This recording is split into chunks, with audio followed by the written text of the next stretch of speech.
Hey guys, welcome back. We will be hosting game number 2 here between SarenS and ToD, as I haven't cast some PvT from Heart of the Swarm in forever and ever and ever. Like, so you never, ever, never, forever. Just one time, maybe? Like, maybe just one time. Like, at the very beginning of IronSquid, actually. Maybe it was ToD. Actually, ToD, I remember, yeah, you cast a game with Day9 with ToD playing against somebody that I don't remember. Maybe it was 4GG, but... Maybe, and then maybe you got crushed. Maybe so. But there's some Terrans in Heart of the Swarm that just build no new units. I gotta join the game, but the laptop's really far away from me, so this probably looks like really weird on the camera. But it's fine. Don't worry about it. I'm trying to figure out where the @ symbol is on a French keyboard, though. Oh, good luck.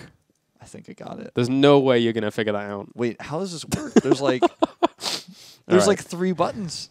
All right. I need a French assistant. Oh, I got it. Oh, it sounds like the game's starting anyways without me. You're screwed. Sorry. That's fine. Countdown's begun, guys. Game number 2, ToD and SarenS. ToD one game up after accruing a huge army somehow, some way in his opponent's base. Pretty impressive. Yeah, he made an army with a warp prism. That's just what we saw the power of the warp prism in that game. One warp prism can make an army. Also, the power of storms when armies are trapped between barracks.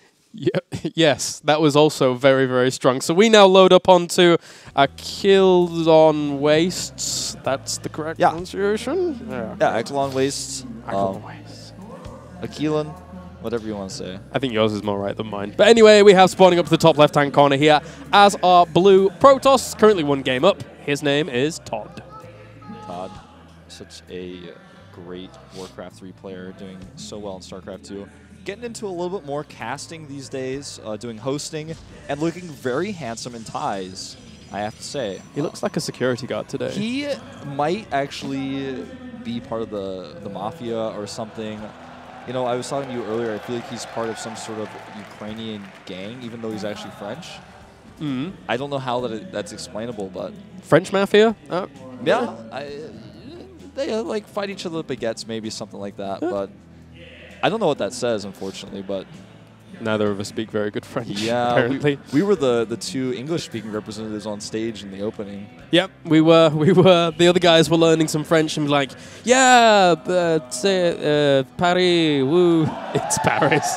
But anyway, the point is that we don't really hear that? Much. Did you hear that? You spoke French for just a second. The crowd, I heard that in the background. Oh, awesome, awesome. So here's what I want to see. I want to see Reapers without a tech lab, and I want to see how good they are, because I haven't actually seen them in action. I've been so busy casting all these tournaments since this patch that I don't know exactly what they look like. I can read the numbers, you know, but you don't really feel it until you see it. Yeah. Do you know, I had a thought of, you know how you see, like, just Hellion openers, like, you know, double factory, double reactor Hellion openers just go. Yeah. Like, on one base, double gas, double reactor, double Reaper production from both, and just go and just slaughter. That's right. So if you don't need a tech lab for a Reaper, you can make them. Yeah. Reactors. I didn't think about that. That's actually really interesting.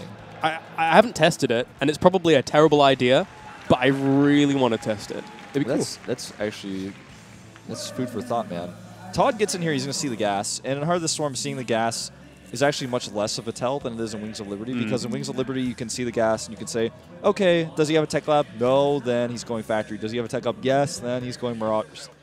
Yep, there's far more options here nowadays, as SarenS is on the way to proxy a factory, so...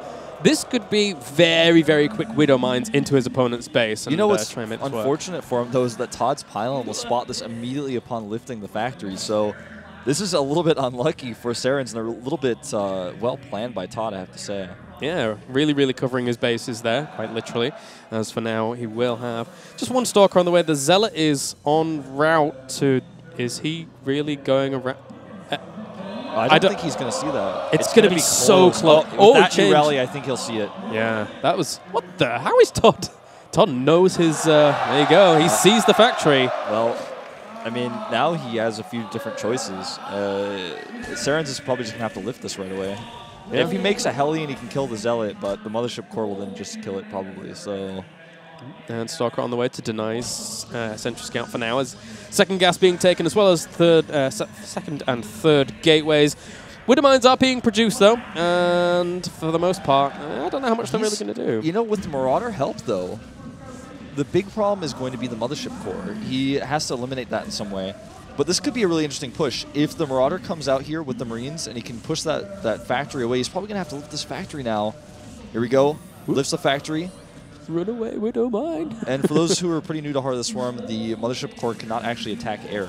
Oh, actually, this is a really kind of scary push with the two Marauders. With the Marauders there, it's really scary, in fact. I'm not sure if Todd's going to have as much of an easy time as we initially thought once he scouted the factory.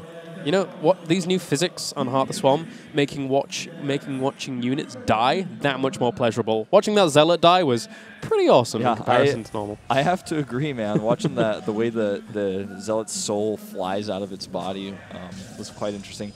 SarenS backs off. He makes his commands here, and ToD is still on the defensive here. Going for the Robo as well as the 3 gateways on one base here. So really, really heavy tech on one base now, playing very defensively. Trying to make sure that SarenS can't really do too much to annoy him. And from that point on, well, I mean, he's keeping an eye on his opponents at the base. And we still have more Widow Mines in production. Yeah, he looks like he's rallying them a little bit to the south here. Looks like he wants to occupy the watchtowers. As far as I know, this is still the standard version of this map, not the GSL version where the watchtowers explode. So holding those watchtowers is important. We actually see he kills one of the Widow Mines on the watchtower, I believe. Not done on screen, but he's really good. Oh, he got away. SCV.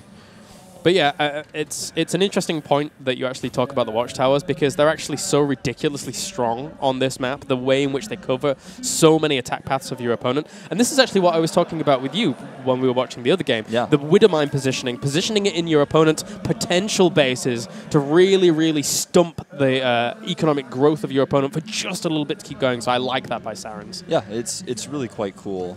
Just using them very positionally. Now using, of course, the factory as it's known in normal Terran versus Protoss and Wings of Liberty just to scout, gets vision of the robotics. Still no vision for SarenS, though, of the Nexus, so he's going to assume that that's there, but he doesn't quite know for sure. Yeah, he still doesn't know about the expansion, so for now we have, well, ToD's pushing along with quite a heavy force here. Does he have enough energy for like some kind of recall potential here? Because that could be something on the cards if he gets into trouble at all, and we'll have to see. Yeah, this is actually going to be quite dangerous, especially if SarenS moves out the wrong moment, because then not only can ToD do damage, but this is a nice catch by ToD. But imagine the situation where ToD does damage with his attack and then recalls to be able to defend. That's the new power the Nexus grants you. Or the Mothership Core, I should say. Yeah, this army. Well, SarenS is in a little bit of a bad spot here in terms of positioning. If he gets force fielded off here, he is going to be in terrible, terrible shape. Ooh. Oh, actually, that's even worse. Slowing that army down with the force field in turn. Great synergy there for the Protoss. And, well, that caught a lot more units than he was going to do initially. Yeah, and, you know, I have to say I really like Blizzard's choice to move the Time Warp ability to the Mothership Core. It just seems like more of an ability that needs to be with the Protoss army easily and accessibly, and also you know, something that you can use defensively. This Widow Mine could be devastating as well, by the way, if it hits that sentry. Will it hit anything? If he moves one step forward, that sentry is dead. Oh, he spots it. Well, he got 10 experience as well. Yeah, he got some experience. Maybe get a new portrait after this. Oh, ToD, he's so happy. Well, he's got 3. Triple Forge, man. He's going all 3 upgrades. That's how happy and ahead he feels. Oh, God, who did that recently? Somebody did it. It was Daisy did it at IEM Katowice, and it was interesting to watch, but it worked out. It wasn't necessarily against the Terran, though. It was against Nurtio. But anyway, for now, we still have SarenS gearing up for some kind of defense. He knows that these rocks are being chewed down, and 100 experience for the Observer. Woo! Yep. 1 experience point for each resource killed, I suppose. A Hallucinated Immortal leads the charge. I really like this. This makes it really easy for ToD to get up there and see what's going on. Widow Mine goes down. And it expended the Widow Mine. And there goes the Time Warps as well. Zealot's having a very easy time catching up with a lot of that bio, but there's so much firepower here from SarenS. Yeah, SarenS actually does have a lot of firepower here. The sentries are really helping out as support units, but they don't have a lot of DPS to break through those bunkers. Needs to get that medevac. Barely misses it. The Time Warps are about to disappear, and ToD could recall at any moment, doing the damage he's done here. Does not have to stick around. The question is, does he have enough energy? I feel like it's not quite ready yet. No, he's only at 50. I feel that Hallucination, like being granted to Protoss so early on, opens up so many more options. Yeah. Like just for the lack of the investment you have to make, you can, again, it expended that Widow Mine. So that's the perfect use of that. Oh, he has 3 kills already. This Widow Mine's at boss. Oh, that Widow Mine could do even more. And meanwhile, there's another push forward from ToD. Our observer really wants to see this, and I don't blame him. Oh, the cannon! Just a second too late. ToD can be a little bit stressed about that, but meanwhile, SarenS finds himself a little bit under pressure. Continuously, the Minivacs trying to do their best to heal this army. At this point, ToD has a very nice aggressive position here. Yeah, and the Mothership Core adds so much versatility to this as well. Not only does it grant all the abilities that it has, but also, you know, well, he has the Observer there as well, but the high ground vision is something that could come into play if he didn't have the Observer there before. And with the Robo Base starting up as well, I mean, ToD's doing a good job of containing his opponent in essence. He's forcing SCVs off the line. He's killing some of them. He's killing depots. SarenS is now supply blocked. ToD could be researching all 3 upgrades right now, but he decides to only use 2. And there he goes. There's the shield upgrade coming down as well. He heard me. He did. He did. I really like the new production tab, by the way. Notice if our observer clicks on one of the abilities on the production tab, it'll go right to it. So you clicked on that shield, it takes you right to the forge that's being researched at. Just a cool new feature I thought I'd point out. It's pretty fantastic. So useful for observing. Yeah. Really useful. And just another shout out to our observer, Funka SC on Twitter. He's doing a great job here at this event. And here comes the force fields again. Nice trap by ToD. SarenS in a little bit of trouble here. And that time warp, again, it's so good to stop Terran armies from retreating. Yeah, it is, as well as advancing potentially if you need it, if you need to actually retreat here. ToD just utilizing the full toolkit that he has at his disposal at the front here. And because he has so many sentries, either he has a ton of energy for force fields, or once again, he could hallucinate a ton of units and just soak up a massive amount of damage, especially with the mortals that do gain that hardened shield, I believe. Yeah, and like you said, you can also use the hallucinations to take Widowmine fire. In this case, he knows there's no more Widowmines. He's got the observer there until it died to a turret. Minivac is flying around here. SarenS is actually holding on really tight. I feel like at this point in time, ToD can easily just take a 3rd Nexus and go home, and that's exactly what he's going to do. Yeah, clutch move there with that Minivac, actually. Just with the speed boost as well. It's so... You can make really, really quick snap decisions, which will really kind of reward quick thinking and quick play. It's a nice thing to see. Yeah. You know, both of these players have big fan bases here in France. I love that we get to see them play against each other like this. And look at the colors we have at the bottom of the screen. Looks like a French flag almost, doesn't it? Yeah, it does a bit. I don't actually know the order. I could be wrong. But here comes another drop by SarenS. Yeah, trying to do a little bit of damage here. That first Colossus is out, though, so he will have to retreat. Oh, tries to speed boost away, but the Stalker's well in the know. I really love this new physics. Yeah, I'm not just saying that. It actually looks really cool. It does. Like they explode in the direction which they were trying to travel. It's pretty awesome. I feel like Blizzard has done so well with this game. I'm so happy with what they've hit the nail on the head. Yeah, and I could not be more excited for the release. I get more and more excited every day somehow. I think I'm at my maximum level of excitement. I wake up next morning like, wow, Heart of the Swarm's coming soon. Yeah, it is. It's like only a month away. I actually, after this tournament, I tend to like focus on it a lot more because I don't really have any other huge, well, I have a World Championship for IEM, but other than that, well, anyway, for now, back to this game. I don't know, I've gone off on a tangent or whatever. Clarus doesn't even know his own self. Okay, so upgrades are scary here for SarenS because he only has 0-1, getting up to 1-1 very soon against a triple forging Protoss who's going to be at 3-3 relatively quickly if he wants to be. That's not a good position for our Terran player to be in. Yeah, consider also that finally SarenS has taken his 3rd base, but it's so much later than ToD's. Supply-wise, though, they're fairly even, and ToD does have to be careful. There's a huge gap over there, by the way, where dropships can hide. ToD goes for the hallucinated Phoenix Scout. This is something that we're seeing more and more Pros players use that hallucination for. And it's an interesting thing to note that, you know, ToD has gone for that containment possibility, and he's evaluated how much he can get away with. And if he thinks that he can get away with a triple forge play behind this, he must be very, very confident in Protoss's ability to actually contain at this point. Yeah, and he's really showed some great presence in these games already. In first game he was behind, he came back. In this game showing some real dominance as well. And I know both these players have actually been practicing. ToD told me himself personally, I've been playing a lot. I've been trying to learn a lot of this game. Here comes the attack, though. Good EMP so far, and he's got a few Vikings. God, but that's a massive Bioforce, though. Force fields prevent the continuation, though, of that assault. And ToD finally gets himself in a good spot. Yeah, I hear Sean suddenly. I'm like, wait a minute. I thought he was actually sitting on the couch near us. I'm like, whoa, that was weird. You could see that we're taking out some of these reactors at this point. ToD, very aggressive, but he needs to pull back here again. He doesn't have that mothership core nearby to use a time warp. Oh, just so many drops everywhere. Zealots and DTs ravaging up the main base of SarenS, sitting on the production facilities. It's going to be so hard for him to keep accruing a sizable army, whilst we have ToD still going up to 3-3-2 behind all of this. Yeah. And that's a scary army to deal with. You know what we saw last game was ToD make an amazing comeback and do a ton of damage with that Warp Prism in the main base. Again, this time it's a little bit of a different situation, but he's doing so much damage. SarenS is not able to multitask well enough to deal with not only the DTs, but also the Zealots in his main base and hold ToD off at the third base. ToD with some insane multitasking here, forcing Viking lands, trying to poke at the army here again, using Force Shields to retreat. Excellent multitasking by ToD here. So much harassment.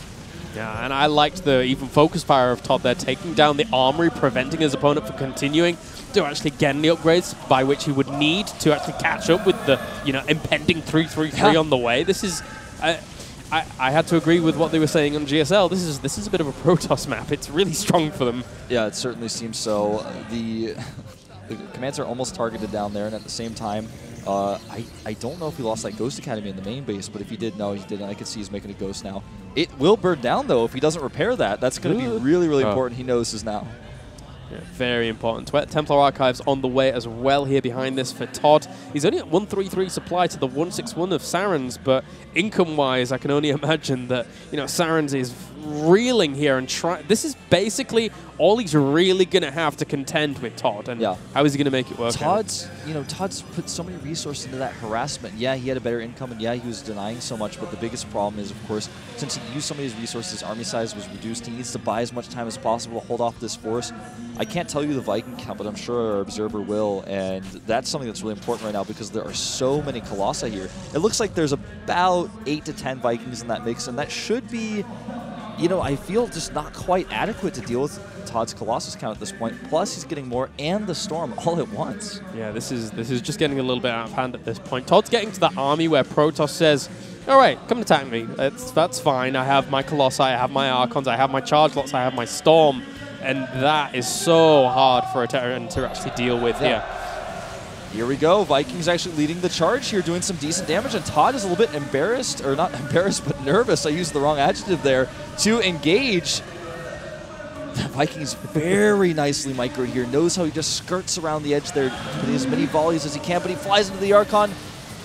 The force fields just keep raining down here. He just wants to kill off all of the Vikings and then deal with them separately. Divide and conquer, killing off so much bio so quickly with all of that AoE, even using the Nexus to actually go for the cannon shots as well. All the probes coming off the line. ToD knows that all he has to do is hold this off, and then he is victorious. I feel like, the harassment was too much for SarenS, and the upgrades are the big story here. The upgrades here even make the probes a formidable opponent. He blinks forward on top of that bio, and SarenS looks like he is going to be 2-0'd here by ToD.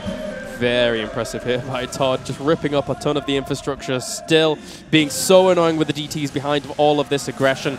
And ToD just basically has starved SarenS out from this point on, just killing off SCVs here and there. ToD showing some great experience, in the booth here with some awesome decision-making, being a master of Heartless Swarm, really utilizing a lot of our new abilities that we have to deal with, showing the new Protoss force, and I'm really impressed with this play here. Yeah, he's 100 supply up right now. SarenS just reeling. Unfortunately for SarenS, wasn't really able to get too much done in terms of new Heart of the Swarm units, other than just a few Widowmine concoctions here and there. But aside from that, more hallucinations on the way with one Colossus going down, but this army, too much for SarenS to deal with. GG! GG, and you can see that expression on ToD's face is kind of like not a relieved expression, but just yeah, I think I did exactly what I planned. That's what I've been practicing for. Really impressive play. Okay, ToD doing what he does best. Very, very cool indeed. He's played a lot of Heart of the Swarm. If you check his match history, he's played, I would probably say around 250 games. I have to estimate right now. Yeah, SarenS, though, he said... Exactly. He said SarenS been playing a lot of games as well, so he's definitely someone who's got some experience. He also has a very cool and very shiny necklace, I noticed. Did you? Oh, okay. Okay. Nice. We had a very cool style there in the booth. ToD with his... his hosting attire. He's got the tie and the white shirt, and of course his opponent wearing some I don't know if it was gold, but it was Bling. really shiny. Some bling, yeah. I guess you bling. could say some bling. Everyone always had a go at me, like in my company sometimes, for like wearing this. What is that? That's just a symbol of dragon. Okay. But like I would wear it and I would like have the buttons down a little bit, just like casual look. The DreamHack guys thought I looked like really cool, but like I think some of you my look guys cool. thought I didn't look cool. No, I think you look cool, man. Don't let those people say they think. Listen, people think you don't look cool. You just think that you don't need to listen to what they say. I have this hairstyle. I always think I look cool. Of course, man. You look like a level 12 paladin. There you go. There you go. Level 12 paladin. So, yeah, that's going to do it for our Heartless Swarm show match, I believe. Really enjoyed it. It was good to cast with you again. And I think we're going to go into a commercial break now. Cool. Sounds good. So when we are back, we'll have more IronSquid action on the way very soon, guys.